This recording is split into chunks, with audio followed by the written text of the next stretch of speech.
Here with reaction is South Carolina Senator Lindsey Graham. Senator, your reaction to this? Well, that was well done, Sean. Heartbroken in a way, because I know in Jerusalem tonight they're trying to figure out what do we do. The only reason they're not dancing in Iran is because they don't believe in dancing. If you're Sinwar in the tunnel, this is a good moment for you. But what does this mean to America? It changes the game in all the worst ways in the war on terror. Here's what Joe Biden is asking. He's asking the Israelis to turn the war over to him and Lloyd Austin. To my friends in Israel, don't do that. Fight without the weapons. Do not let Joe Biden and Lloyd Austin run this war. They will do for you what they've done for America.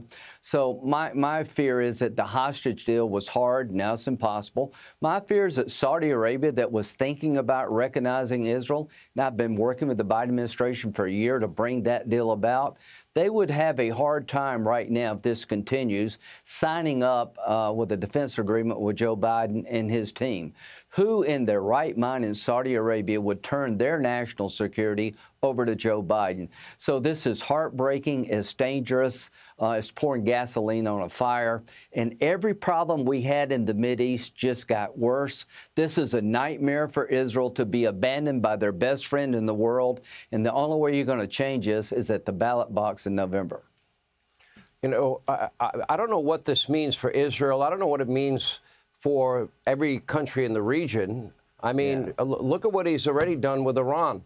Not only did he turn a blind eye to sanctions and allow the Iranians to sell oil and get rich, you know, what, $100 billion plus.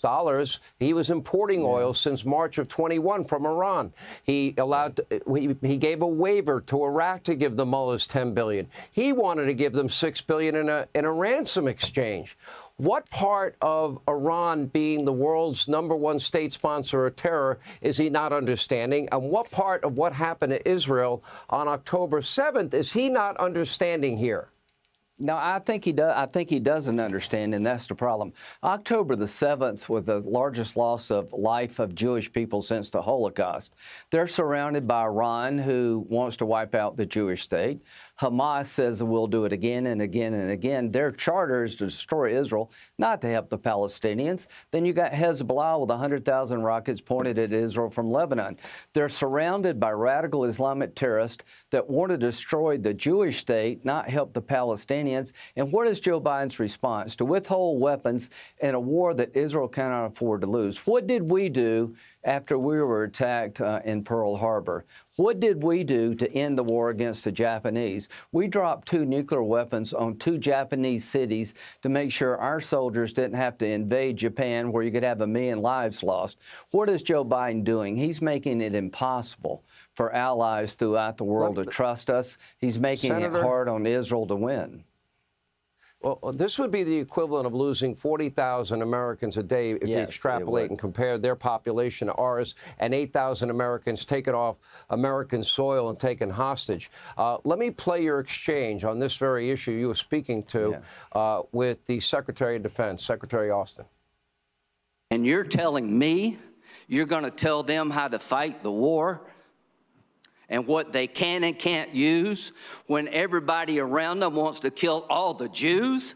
And you're telling me that if we withhold weapons in this fight, the existential fight for the life of the Jewish state, it won't send the wrong signal?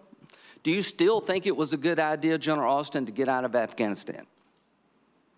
I support the president's decision. Yeah, I think you do. I think it was a disastrous decision.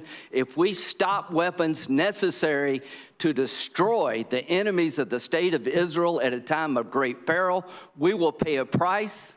This is obscene. It is absurd. Give Israel what they need to fight the war they can't afford to lose. If they are ever successful, that was a great exchange, Senator. And then you brought up the issue of, you know, should we use, were we wrong to use atomic weapons to end World War II? What was his answer? It was a delayed answer. I asked General Brown, the chairman of the Joint Chiefs, if you were around in World War II, would you advise dropping the atomic bomb to end the war? He finally said, well, you know, it did end the war. You got to realize that Israel's in a fight for its life. This is not some normal exchange in the Mideast. They want to kill the Jewish state, Iran, Hezbollah, and Hamas. And what did they do? They put command centers under hospitals. They hide weapons in mosques and schools.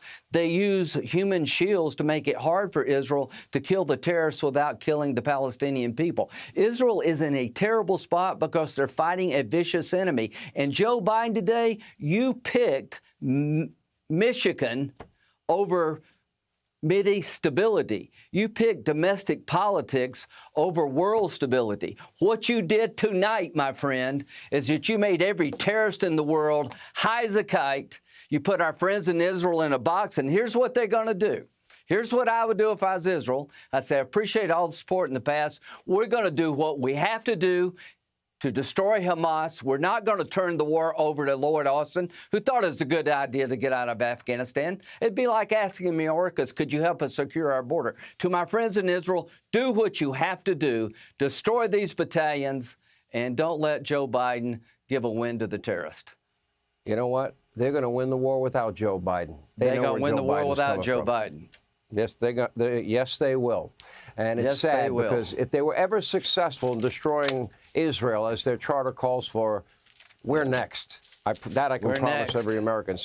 Senator, thank you. All right. Hey, Sean Hannity here. Hey, click here to subscribe to Fox News YouTube page and catch our hottest interviews and most compelling analysis. You will not get it anywhere else.